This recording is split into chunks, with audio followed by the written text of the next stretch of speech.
네. 기관의 누입니다. 연말 연초에 이제 가파르게 올랐던 코스피가 조금 옆으로 조금 쉬고 있습니다. 예, 하루 만에 이제 100 포인트도 왔다 갔다 하면서 이게 변동성이 굉장히 크다는 얘기죠. 그럼 이게 조정이 좀 있을 것이냐 이거 궁금합니다. 뭐 아무도 모르죠, 사실은. 1월 국내 증시 향방과 여러 가지 변수에 대해서 한번 살펴보도록 하겠습니다. 흥국증권의 변준호 연구위원 전화로 모셨습니다. 네, 연결돼 있습니까? 안녕하십니까? 네, 안녕하십니까? 네네.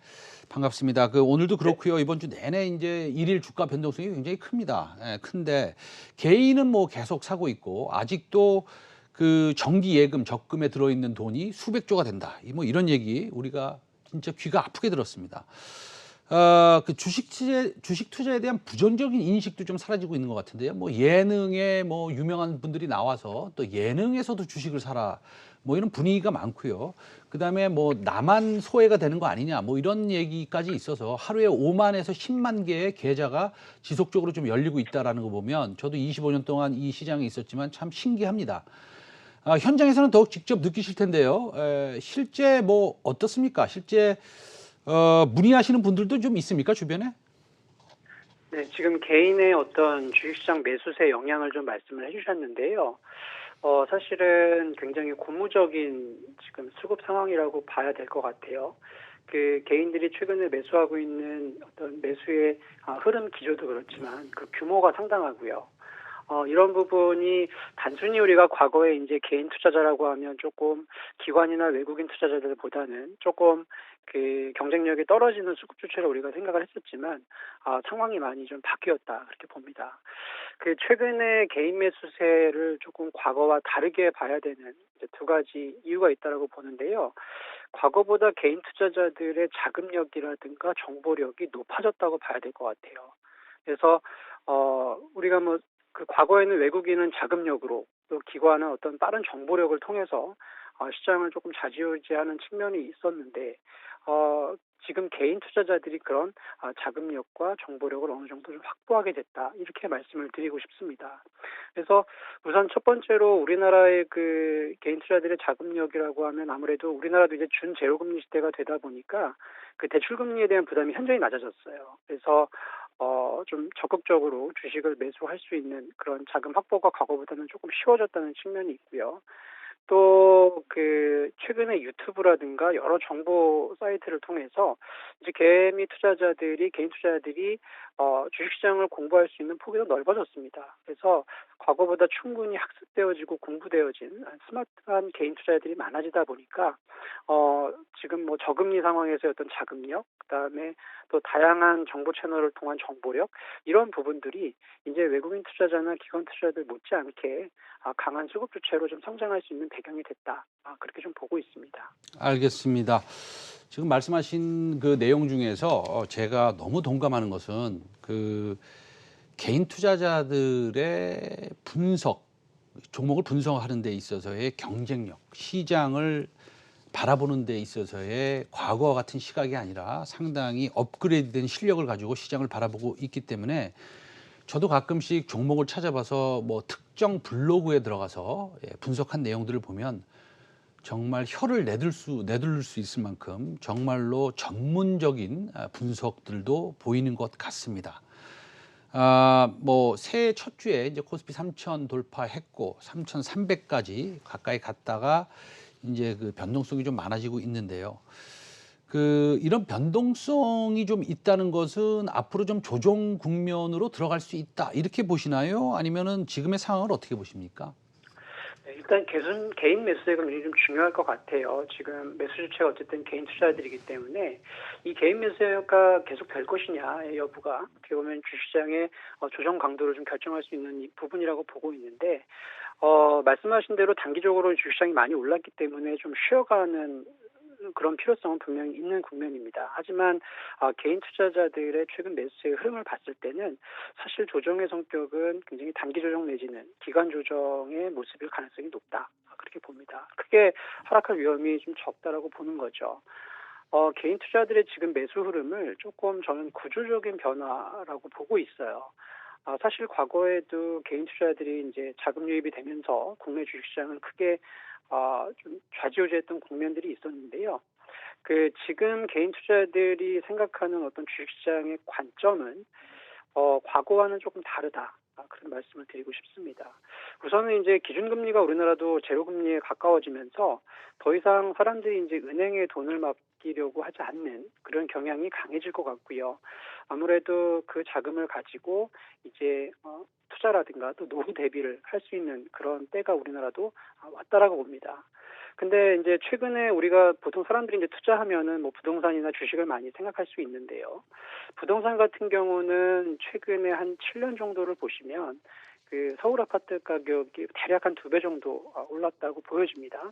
근데 최근 같은 기간에 코스피는 지금 한 절반밖에 못 올라 있거든요. 그래서 지금 신규로 진입하는 혹은 이제 최근에 주식을 시작하신 개인 투자자분들은 사실 부동산보다 주식이 지금 더 싸다고 아마 느낄 겁니다. 그래서 부동산 시장보다는 주식 시장으로 자금이 계속 유입될 가능성이 더 높다라고 보고 있고요. 또 하나는 지금 투자에 관심이 없던 분들이 이제 주변에서 대부분 투자에 많이 나서시다 보니까 혼자 가만히 있으면 안 되겠다라고 하는 상대적인 박탈 심리도 또한 있는 것 같습니다. 그래서 지금 많은 분들이 주식시장에 좀 관심을 가지고 계시고, 또 하나 이제 과거하고 좀 결정적으로 다른 거는, 과거에는 개인 투자자들이 자금이 급격하게 유입될 때를 보면요, 주로 코스닥 시장으로 자금이 유입됐었습니다. 근데 흥미로운 거는 최근에 개인 매수세가 코스피로 들어오고 있다는 거예요. 그러니까 과거에는 굉장히 중소형주, 코스닥 시장에 자금이 유입됐다면 지금은 삼성전자라든가 현대차 이런 대형주를 개인 투자자들이 지금 투자하고 있습니다.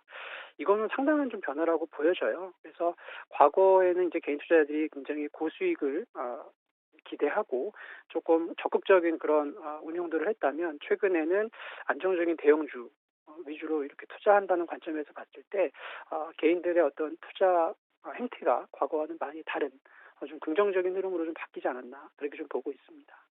네, 지금 말씀하신 거 상당히 공감합니다. 기본적으로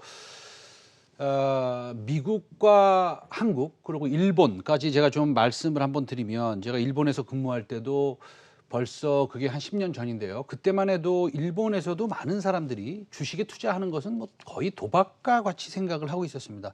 미국은 그렇지 않죠. 미국은 정말로 많은 인구들이 주식에 투자를 하는데, 아까 말씀하신 것 중에서 과거에는 코스닥에 개인들이 집중을 하고 수익률에 대한 기대가 상당히 높아서 리스크도 많이 감당을 했기 때문에 뭐 손실을 많이 냈을 수도 있었는데, 요즘에는 대형주를 많이 투자하는 것 같다라는 것은 뭐 개인 투자자들의 그 생각이 굉장히 한 단계 업그레이드 됐다, 이렇게 좀 생각을 할 수 있었는데, 우리 변준혜 연구원께서 그렇게 말씀하신 거에 대해서 너무 공감을 합니다. 지금 미국 국채 금리가 어저께는 조금 빠졌지만 1%, 1.15% 10년물 국채 금리 말씀드린 건데, 그렇게 됐는데요.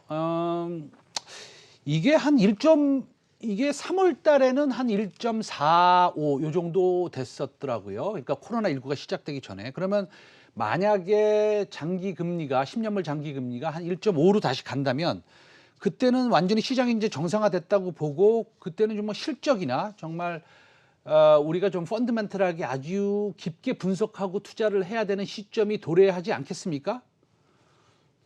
네, 아무래도 말씀하신 대로 지금 금리 상승 그리고 인플레 우려가 시장에 좀 화두가 되고 있습니다. 실제로 이제 미국의 금리가 최근에 상승 흐름을 보이고 있고요. 또 블루웨이브가 좀 현실화되면서 미국 금리가 최근에 좀 더 가파르게 오른 그런 경향이 있습니다.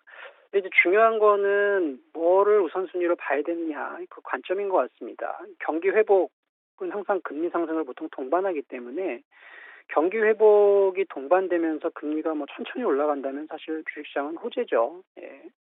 경기가 좋아지는 그런 증거로 봐도 되고요.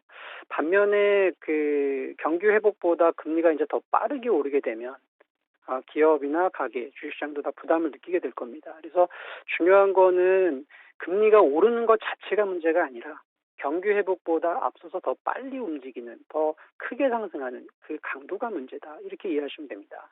근데 그 강도를 저는 미국 연준이 결국 키를 쥐고 있다고 생각을 해요.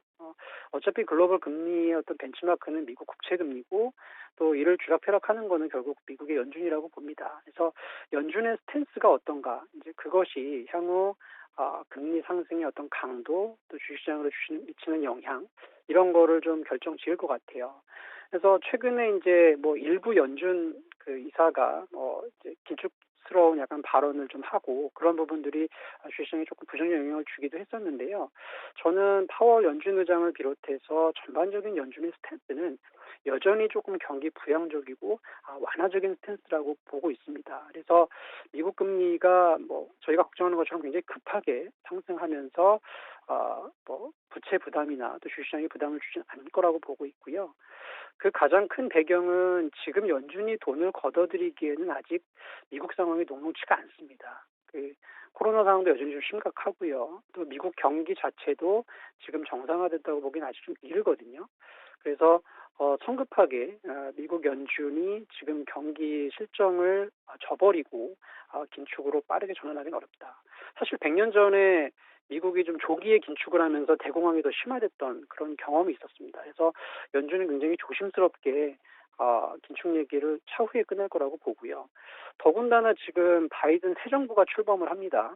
그래서 미국 정부 입장에서 지금 재정 정책은 부양 기조를 보이고 있는데 통화 정책은 옆에서 긴축으로 간다?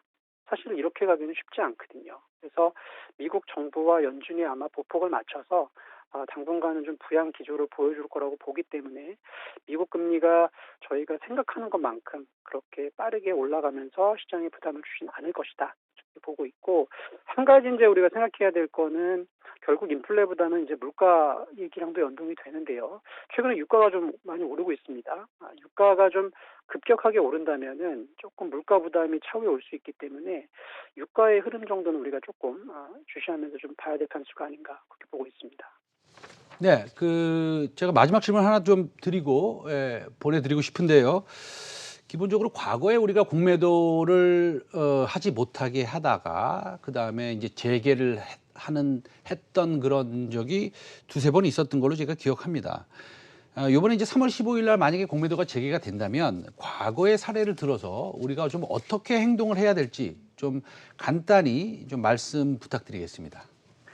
네, 그 공매도 관련해서는 이제 3월 중순에 공매도 금지가 이제 종료가 되는데요. 지금 금융 입장에서는 뭐 개인 투자자들의 좀 반발에도 불구하고 원칙대로 공매도 금지를 해제하겠다. 그래서 3월 중순부터는 지금 공매도가 다시 이제 실행이 될 걸로 그렇게 좀 예상이 되고 있습니다. 그래서 그 과거에 보시면은 공매도 금지가 이제 해제가 두 번이 있었고요. 작년 9월까지 합치면 이제 세 번이 될 텐데 그런 사례들을 봤을 때 사실은 공매도가 금지가 해제된다고 해서 시장의 추세가 바뀌지는 않았습니다. 그러니까 지금의 상승 추세가 저는 공매도 영향 때문에 꺾일 거라고 보지는 않고요. 다만 공매도의 영향을 받을 수 있는 일부 종목군에 대해서는 우리가 조금 조심스럽게 볼 필요가 있다. 그 과거에 보시면은 확실히 코스피보다는 그 코스닥 시장이 더 영향을 많이 받았습니다. 그래서 지금 상대적으로 코스닥 시장이 좀 못 가는 이유 중에 하나가 이제 공매도가 앞에 이제 대기하고 있다라는 부담감인데요. 아시겠지만 이제 공매도는 실적은 안 되는데 업황은 부진한데 주가가 고평가되어 있는 그런 종목군에 많이 영향을 좀 받았기 때문에 아무래도 제약바이오를 많이 포진하고 있는 코스닥이 좀 부담을 느낄 수밖에 없습니다. 그래서 대형주는 이미 주식 선물이나 이런 걸 통해서 숏플레이가 가능하기 때문에 사실 공매도 금지 영향이 뭐 3, 4주에 그쳤습니다. 그래서 저는 지금 그 공매도 부분에 대해서 단기적인 조정 흐름에 영향을 줄 수 있지만 사실은 조정폭은 크지 않을 거라고 보고 있고요. 상승 추세 영향도 제한적일 것이다. 그리고 공매도 그 재개에 대한 그런 부담감은 대형주가 좀 덜할 거기 때문에 여전히 투자자들은 조금 대형주에서 계속 기회를 찾지 않겠나 그렇게 예상하고 있습니다. 공매도가 재개될 가능성이 많고 그다음에 만약에 공매도가 재개된다면 코스닥의 바이오 쪽이 조금 흔들릴 수 있다. 그래서 우리는 대형주에 좀 집중을 좀 해보는 것이 좋겠다라고 말씀하셨습니다. 지금까지 변준호 흥국증권 연구위원이었습니다. 감사합니다. 네, 감사합니다. 네.